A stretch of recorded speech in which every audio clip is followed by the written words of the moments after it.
Mesdames et messieurs, bienvenue dans cette édition d'information qui est le grand journal qui retrace l'essentiel de l'actualité tout au long de cette semaine sur The Blessing Channel. Tout de suite, en religion, au ministère international Rehoboth, source du salut pour la restauration des âmes, il a été question d'une grande croisade d'évangélisation du 21 au 23 février 2018 à Ndouci, dans le centre de la Côte d'Ivoire. C'est un élément de Simon Yéman, notre correspondant dans la région, commenté par Fadel Koulaï.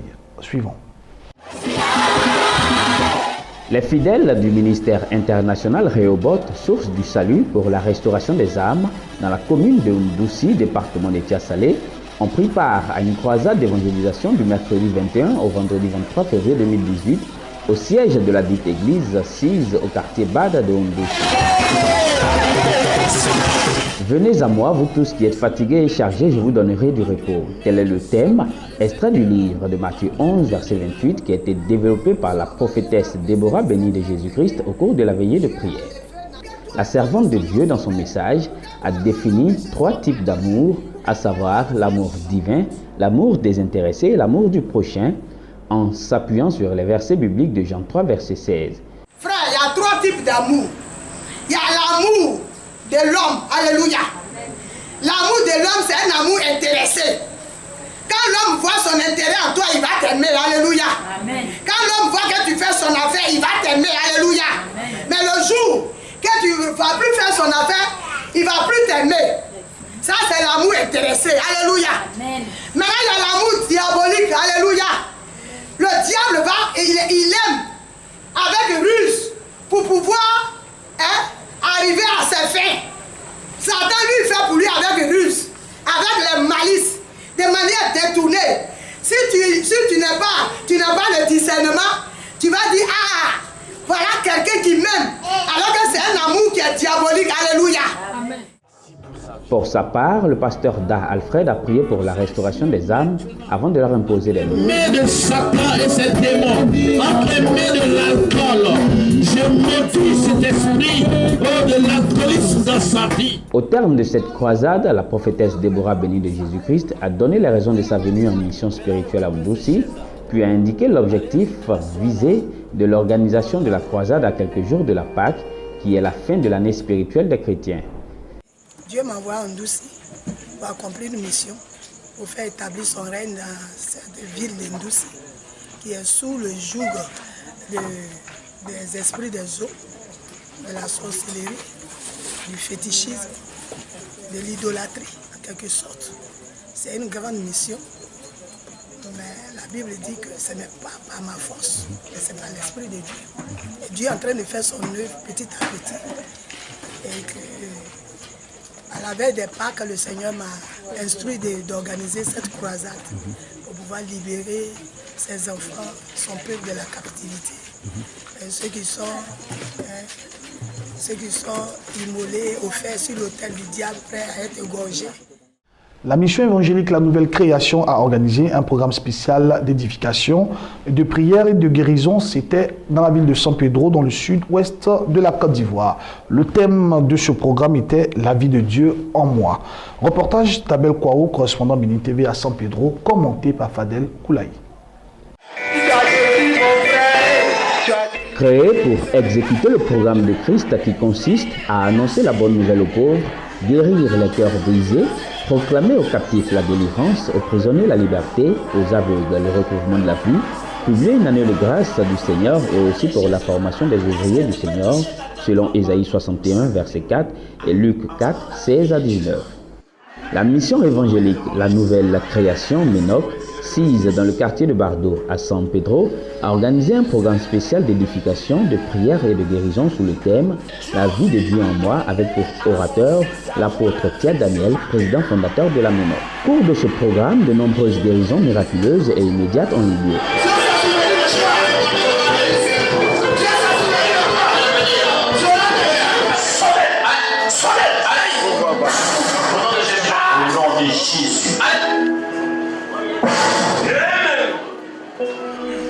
Marié à l'évangéliste Guéhi Patricia et père de 5 enfants, l'apôtre Tia Daniel est engagé dans l'extension du royaume de Dieu à travers le modèle et les actes. L'ambiance, tout le long du programme, était bonne et Jésus-Christ a été glorifié.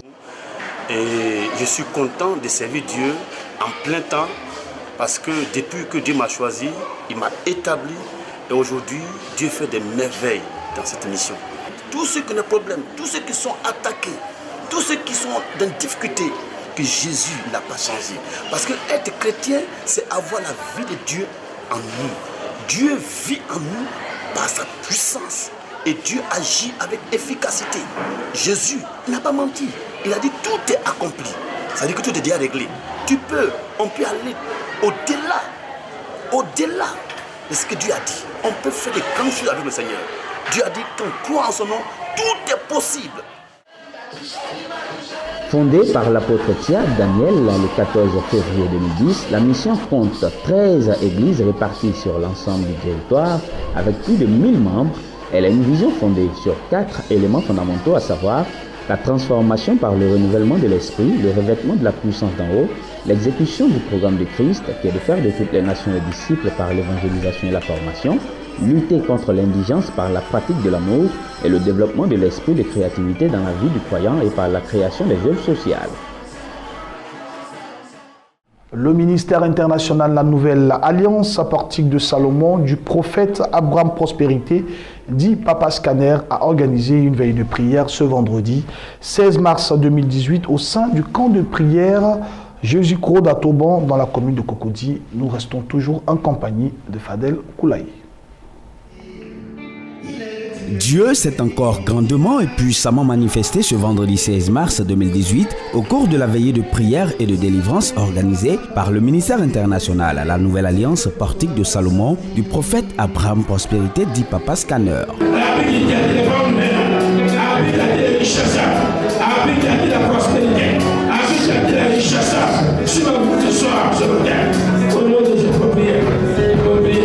Les fidèles venus chercher la face de Dieu à ce programme ont vu sa main se manifester puissamment.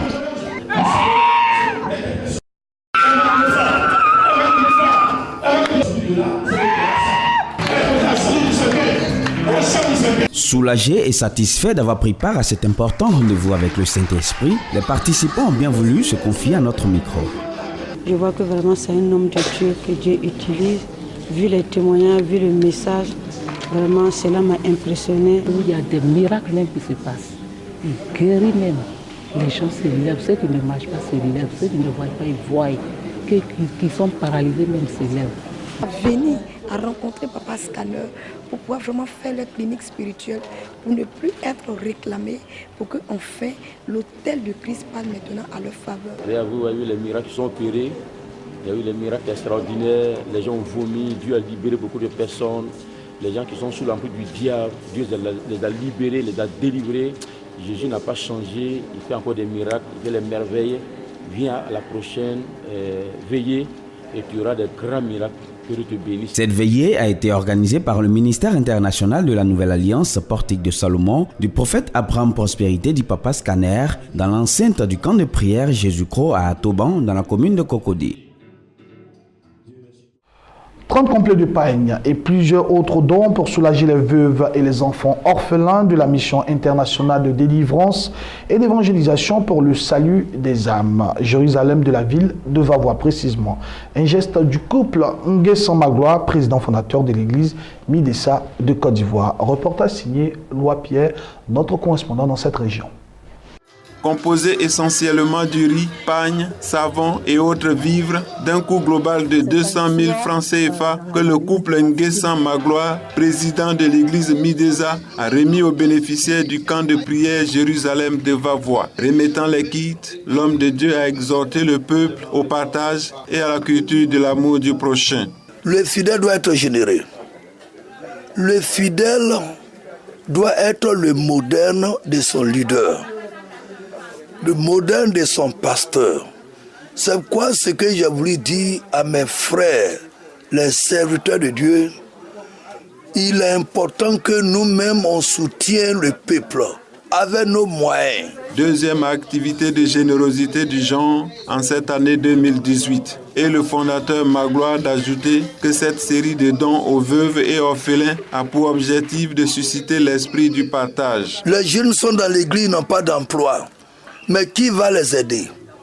Étant serviteur, de Dieu, on est capable de les aider, de les soutenir sur le plan moral, sur le plan spirituel et sur le plan matériel aussi, comme aujourd'hui vous venez de le voir. Il y a des gens qui n'ont aucun parent. C'est quoi ils sont venus? Nous sommes les représentants de Jésus. Ce que Jésus a fait, on doit démontrer aussi sa miséricorde, sa compassion, sa grâce et son amour. Ces dons marquent ainsi la fin des activités 2017 avec l'appui financier des bonnes volontés de la ville de Vavois. La mission internationale de délivrance et d'évangélisation a toujours besoin du soutien des bonnes volontés en vue d'intensifier ses actions de générosité.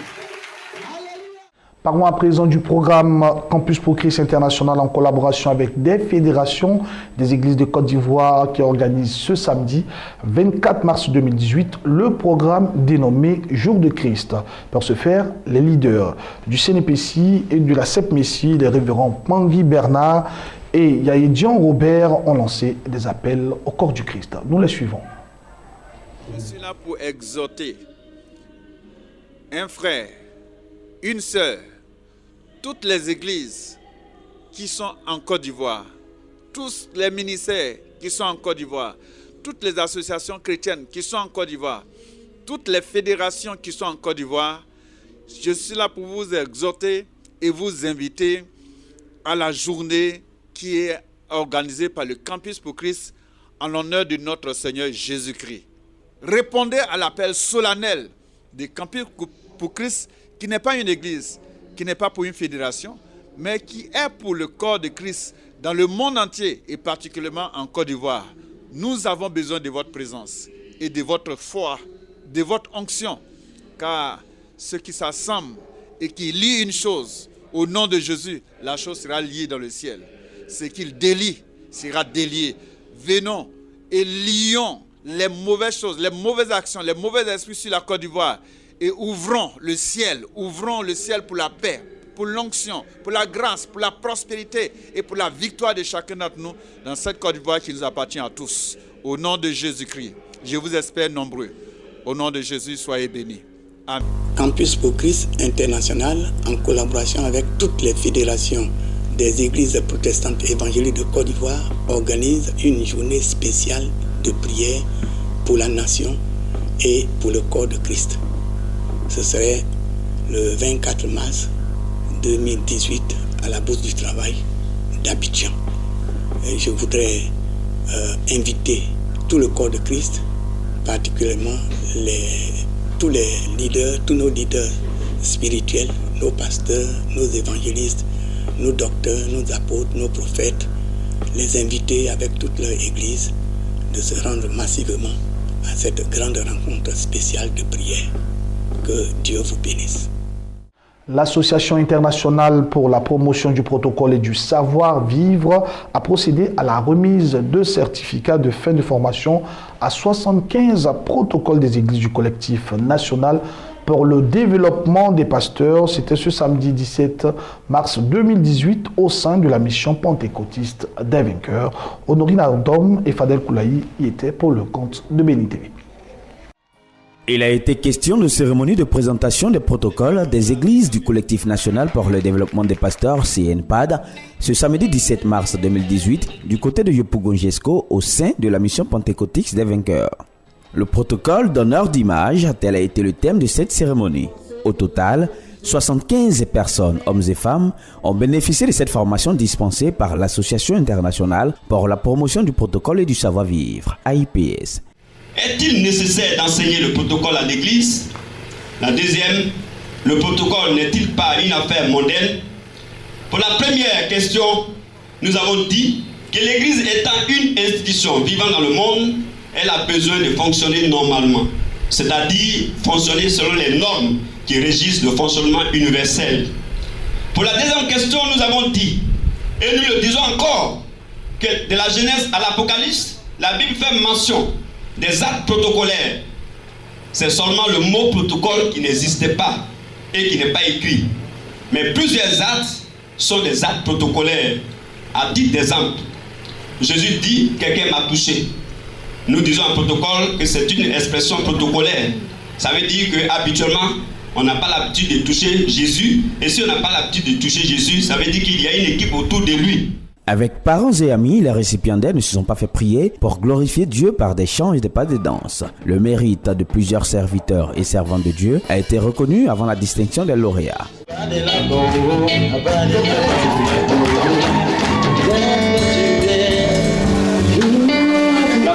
La formation m'a apporté beaucoup de choses, à savoir, j'ai appris des choses comme on ne mange plus dans la rue en tant qu'irresponsable. Parce que nous sommes tous devenus des responsables, on ne mange plus dans la rue. Et puis il y a des paroles qu'on ne dit plus à table, comme dans une cérémonie. Il y a des choses qu'on ne dit plus, comme par exemple, si tu dois aller dans les toilettes, tu ne diras plus je vais aller aux toilettes, mais tu diras plutôt je vais à la salle d'eau. Je dirais que la formation m'a beaucoup donné, m'a appris le savoir-vivre, d'abord le savoir-être. Et à travers cette formation, je serai mieux pour servir au sein de mon église et au sein de l'église même en général. Le collectif national pour le développement des pasteurs CNPAD est composé entre autres des églises Foi et Vie, Evanation, MPV, Midessa, MEPE, Merassi, EPCI, UEBE, MEFRAC, le camp de prière Bethel International. Parlons à présent de musique dans cette édition d'information. La chanteuse Lia a fait plusieurs dons aux veuves et aussi aux orphelins. C'était à l'occasion de son concert de louange et de bienfaisance organisé le samedi 11 mars 2018 à l'église biblique La Nouvelle Alliance de la commune de Yopougon. Commentaire signé Thierry Nianzo. L'église biblique de la Nouvelle Alliance de Yopougon a connu une ambiance de fête ce samedi 11 mars. Les fidèles venus nombreux ont chanté et dansé la gloire du Seigneur. Le concert de louange et de bienfaisance en faveur des veuves organisé par les chantres Lia et Z La Joie en était l'occasion. Cette action de bonne volonté en faveur des veuves a été soutenue par plusieurs autres chantres, dont Elkana, Chantal Amani, Rebecca Assemian, Richard Crémé, Brouze et bien d'autres. Durant 4 heures, les chantres de l'Éternel se sont succédés pour offrir de leur joie et de leur talent au public.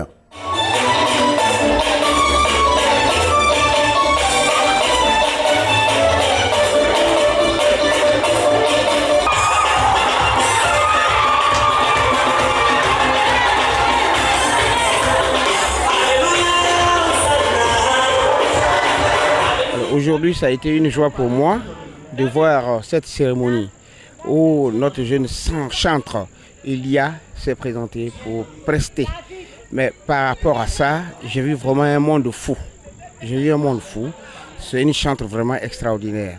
Et de deux, ces collaboratrices vraiment qui sont venues prester, ils ont émerveillé vraiment le public. C'est ce qui me va droit au cœur. J'avais les larmes aux yeux quand elle chantait. Je ne croyais pas à ce qu'elle est en train de faire. Franchement, j'ai la joie au cœur.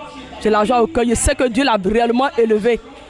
Voilà, tout ce qu'elle vit là, c'est sa vie. Elle chante là, c'est sa vie. C'est sa vie qu'elle chante comme ça. Grâce à l'apport des membres de son église, mais aussi des personnes de bonne volonté, la chanteuse Lia et ses amis ont fait ce que la Bible recommande, venir en soutien aux veuves et aux orphelins. Ceux-ci ont reçu plusieurs dons en vivres et en numéraire. Je veux remercier le Seigneur Jésus. Il m'a épaté, il m'a étonné. Mon frère Z La Joie et moi, nous voulons remercier le Seigneur Jésus. Sans moyens, nous avons eu à cœur de soutenir les veuves et les orphelins. Je remercie tous les médias qui m'ont aidé pour les communications. Je remercie tous ceux qui ont apporté ne serait-ce qu'un petit sac de riz à une veuve. Je remercie le Seigneur parce que le monde déborde dans la salle. Je bénis le nom du Seigneur pour des gens de bon cœur qui m'ont apporté leur soutien. Que le Seigneur vous bénisse. Dénommé à Dieu seul la gloire, ce concert de louange et de bienfaisance est à sa première édition. Son initiatrice, la chanteuse Lia, entend élargir cette action dans plusieurs églises afin de redonner un tant soit peu le sourire aux veuves et aux orphelins. Le réseau des femmes entreprenantes et dynamiques organise le forum autour du thème Femmes incubateurs de développement les 6 et 7 juillet à Abidjan, la capitale de la Côte d'Ivoire. Il faut le préciser, l'information a été donnée au cours d'une conférence de presse animée par la présidente de cette organisation. C'était le jeudi 15 mars. Reportage signé Thierry Nianzo. Partir de rien pour devenir quelqu'un, voici le slogan des femmes entreprenantes dynamiques. Depuis 4 ans, ce réseau organise des galas pour distinguer et récompenser les femmes qui se sont démarquées par le travail, ce à travers son émission télévisée intitulée Entreprenante et dynamique. Cette année, ces braves et courageuses femmes veulent atteindre une vitesse de croisière à travers l'organisation du Forum des femmes entreprenantes et dynamiques. Ce jeudi 15 mars, au restaurant Solarino de Cocody-en-Grès, le comité d'organisation a donné rendez-vous à la presse pour présenter les objectifs et enjeux de cet événement qui se veut grandissime les 6 et 7 juillet prochains à Abidjan. Madame Jelly Kayeo, la présidente, a rappelé sa vision avant de présenter les objectifs de ce forum. J'étais en train de dire tout ça, ces grandes dames que vous voyez, ce sont des femmes au foyer. Mais ces femmes qui sont levées pour dire, malgré que je suis au foyer, malgré que je suis aujourd'hui une personnalité, je dois toujours me mettre au service de mon pays. Et c'est ce qu'on vit. Il est important de savoir qu'aujourd'hui, on peut partir de rien pour réussir. Et c'est pour cette raison que je dis, mais le dîner gala, c'est vrai. C'est la nuit, c'est vrai. On vient, on regarde la danse, on fait tout ce qu'il y a à faire et tout, c'est intéressant. On se regarde tous les deux, on se reconnaît un peu.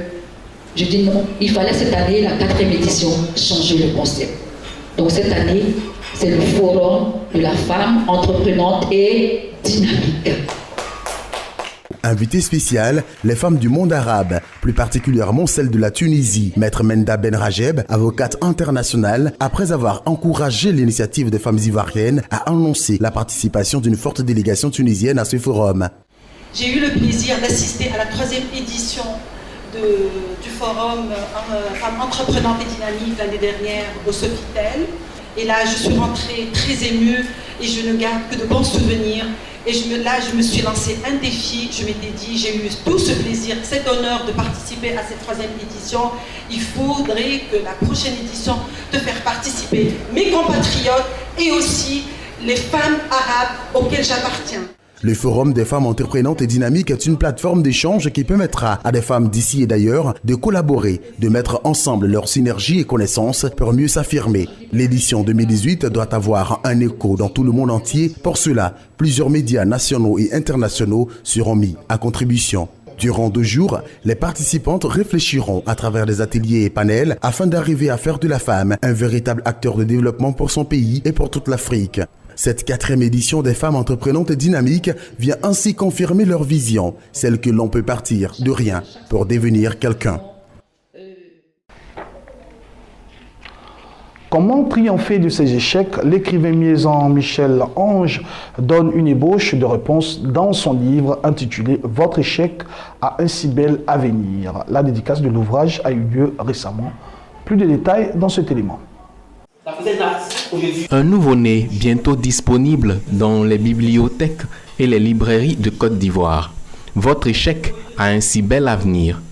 C'est en présence de parents, amis et connaissances que miésan Michel Ange, ingénieur issu de la promotion 2002 de l'école HEC, a dédicacé son livre le 12 mars dernier.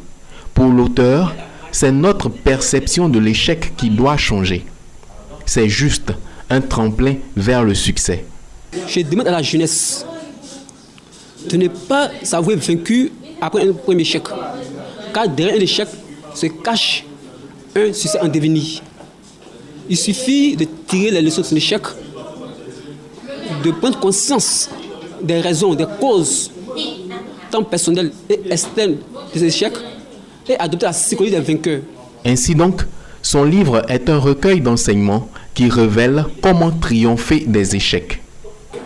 Faites son deuil. Pourquoi en cas d'échec, on doit faire notre deuil? En 2, posez un bon diagnostic. Tu es échoué, tu es sans même malade. Pourquoi échouer? Il faut un bon diagnostic. 3, pardonnez à vous-même et aux autres.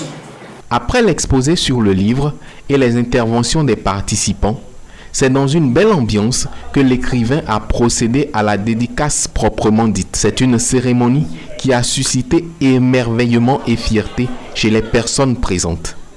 Alors, je suis vraiment très fière de miésan Michel Ange, un ami que j'ai connu depuis 2010. Je l'ai suivi un peu dans ses pas et aujourd'hui, le produit que je vois, c'est vraiment un produit de qualité. Parce que ceux qui entreprennent et qui réussissent dans l'entrepreneuriat savent de quoi ils parlent. Je ne pouvais pas rater cette occasion. Je ne pouvais pas ne pas être à cette dédicace. En chemise, je l'appelle affectueusement mon fils.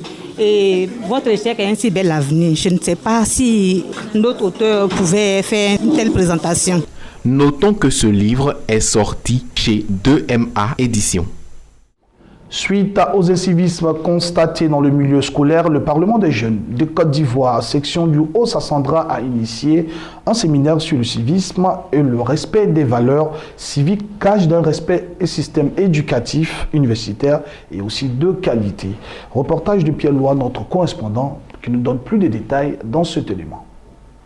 Issus des établissements de l'enseignement professionnel, général et étudiant de Daloa, 3 jours durant, ils ont été sensibilisés sur les notions du civisme avec l'appui du ministère en charge du service civique.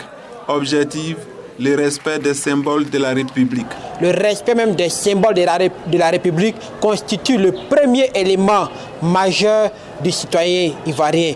Et comme les Américains le disent, l'intérêt supérieur de la nation avant tout. Car l'intérêt supérieur de la nation ne peut être respecté que par les symboles de la République. C'est pourquoi nous avons sollicité l'enseignement même des valeurs civiques, l'enseignement du drapeau notamment, des armoiries et tout ça, des 5 symboles de la République aux élèves et aux étudiants de Daloa, en vue de leur permettre d'être un citoyen nouveau, tant prôné par le président Alassane Ouattara. Quant au conférencier Gérard Ncho, il a insisté sur les valeurs des symboles de la République. Comme tous les intervenants, le secrétaire général numéro 2 de la préfecture et la présidente de l'ONG Réalique Côte d'Ivoire, Florentine Diro, ont condamné les actes d'incivisme constatés aux manifestations de mécontentement en milieu scolaire. Quand on connaît aujourd'hui les différents actes d'incivilité que connaît la population, mais en général les jeunes, n'est-ce pas? Et donc le réseau ouest-africain pour la lutte contre l'immigration qui lutte contre la migration irrégulière et donc tous les problèmes qui touchent à la jeunesse en général, nous ne sommes pas atteints et donc nous avons décidé d'associer notre image à ces actes nobles de la jeunesse parlementaire. L'éducation sur le civisme m'inspire aujourd'hui à me donner davantage, à respecter les lois de mon pays avant de demander mes devoirs. Je dirais même assurer d'abord mes devoirs avant de demander mes droits. Cette activité de sensibilisation devrait continuer dans les départements d'Issia, Vavois et Zoukoubé afin de permettre aux élèves et toutes les couches des populations de la région une prise de conscience des valeurs du civisme et de la citoyenneté. Mesdames et messieurs, c'est la fin de ce journal. Merci de l'avoir suivi et bonne suite de programme sur le Blessing Channel. Dieu vous bénisse. À bientôt.